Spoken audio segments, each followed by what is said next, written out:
Hello दोस्तों, कैसे हैं आप सब। एनआर एजुकेशन में आपका स्वागत है। उम्मीद करता हूँ आप सब सही होंगे। तो हमने साइंस की ब्रेकडाउन सीरीज स्टार्ट की हुई है। अगर आपने पिछली वीडियोस को नहीं देखा है तो एक बार आप उनको भी जाके चेक कर सकते हैं, उनको भी देख सकते हैं। उनसे भी आपको कुछ ना कुछ सीखने को जरूर मिलेगा। तो चलिए शुरू करते हैं आज की वीडियोस का breakdown. The density of water is 1 ग्राम पर सीसी।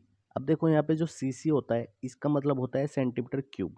ठीक है, इसको लिखेंगे हम सेंटीमीटर क्यूब। तो इसमें पूछ रहा है कि जो पानी होता है उसका जो घनत्व होता है वो 1 ग्राम पर सेंटीमीटर क्यूब कौन से टेम्परेचर पे होता है। उसने 4 टेम्परेचर दिए हुए हैं। ठीक है, तो देखो जो ये होता है 1 ग्राम पर सेंटीमीटर क्यूब, ये क्या है, वाटर का मैक्सिमम डेंसिटी है। ये पानी की क्या होती है, मैक्सिमम डेंसिटी होती है।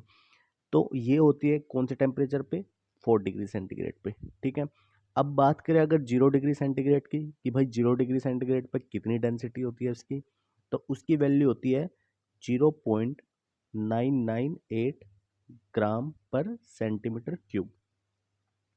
अब हम बात करते हैं 25 डिग्री सेंटीग्रेड पे कि भाई 25 पे कितनी होती है। 25 पे होती है इसकी 0.997 ग्राम पर सेंटीमीटर क्यूब। अब 100 पे कितनी होती है, 100 पे होती है इसकी 0.958 ग्राम पर सेंटीमीटर क्यूब। ठीक है, तो जो सबसे मैक्सिमम उसकी डेंसिटी होती है वो होती है 4 डिग्री सेंटीग्रेड पे। अब देखो ये क्या है, यहाँ पे ग्राफ दिया हुआ है। इस ग्राफ में क्या है, जो 4 डिग्री सेंटीग्रेड है, मतलब 4 डिग्री सेंटीग्रेड पे क्या दिखा रहा है, ये डेंसिटी मैक्सिमम दिखा रहा है अपनी। ठीक है, ये क्या है, यहाँ पे टेम्परेचर है। तो 4 डिग्री सेंटीग्रेड पे इसकी डेंसिटी क्या होगी, मैक्सिमम होगी। एक क्वेश्चन और पूछता है, इसमें ही पूछता है कि जब हम वाटर को फ्रीज करते हैं तो उसमें उससे डेंसिटी में क्या फर्क पड़ता है।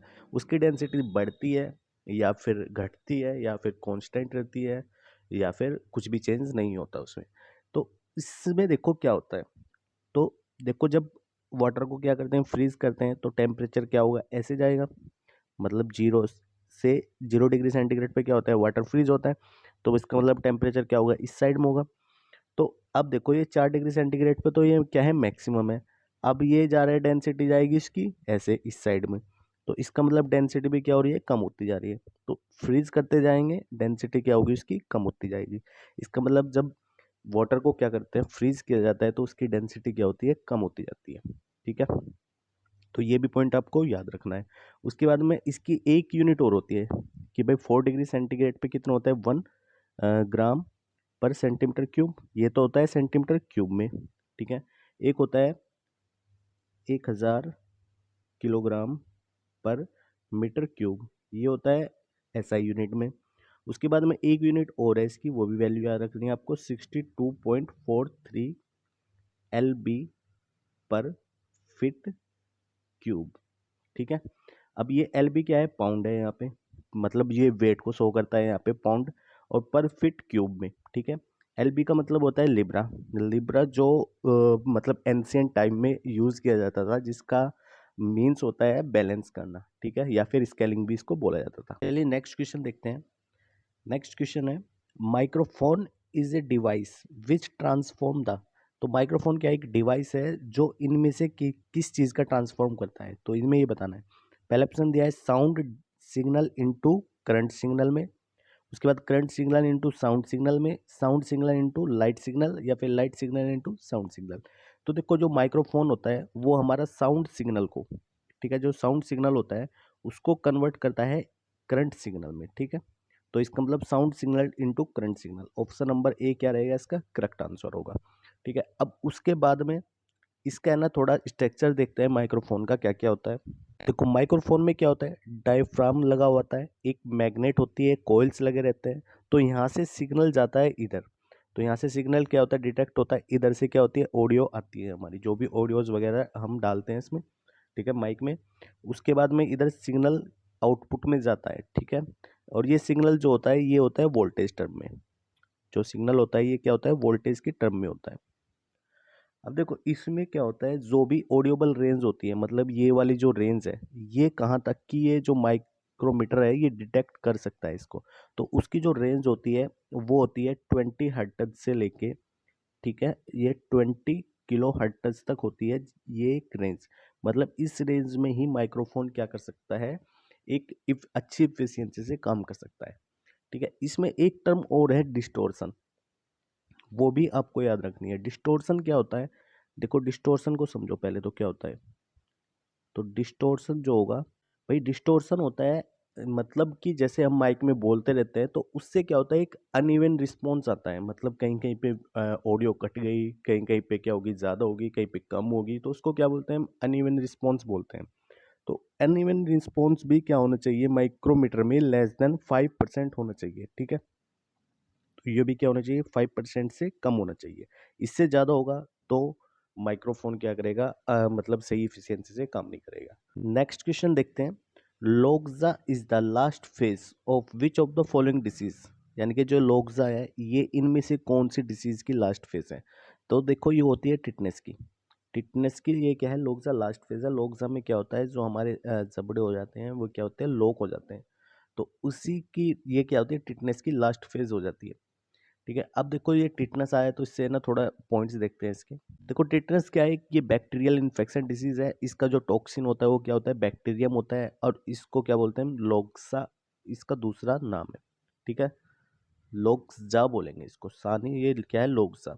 उसके बाद जो उसकी वैक्सीन होती है वो क्या होती है, डी टैप वैक्सीन है। ठीक है, अब डी टैप जो होती है ये हम यूज़ करते हैं इसको चाइल्ड में, चाइल्ड्स में यूज़ किया जाता है। उसके बाद जो वैक्सीन अडल्ट के लिए यूज़ की जाती है वो होती है टी डैप। टी डैप जो होती है वो अडल्ट अडल्ट में यूज़ की जाती है। टी डैप की फुल फॉर्म ये है। ठीक है, ये आप इस फुल फॉर्म को एक बार देख सकते हो, ये फुल फॉर्म भी पूछी जा सकती है एग्जाम में। नेक्स्ट पॉइंट डिप्थीरिया के बारे में देखते हैं। डिप्थीरिया क्या होती है, जो ये मेम्ब्रेन्स होती है हमारी नोज में और थ्रोट में, उनको क्या करती है, ये हार्मफुल करती है। उसके बाद स्किन डिप्थीरिया भी होता है। ठीक है, जो क्या होता है जिससे ये क्या होता है, डिप्थीरिया का एडवांस फॉर्म है। इससे पेन होता है, रेडनेस आती है, स्वेलिंग वगैरह भी आ जाती है। ठीक है, वो होती है। अब इसके लिए जो वैक्सीन है, इसके लिए सेम वैक्सीन वही है जो टिटनेस में यूज़ की जाती है।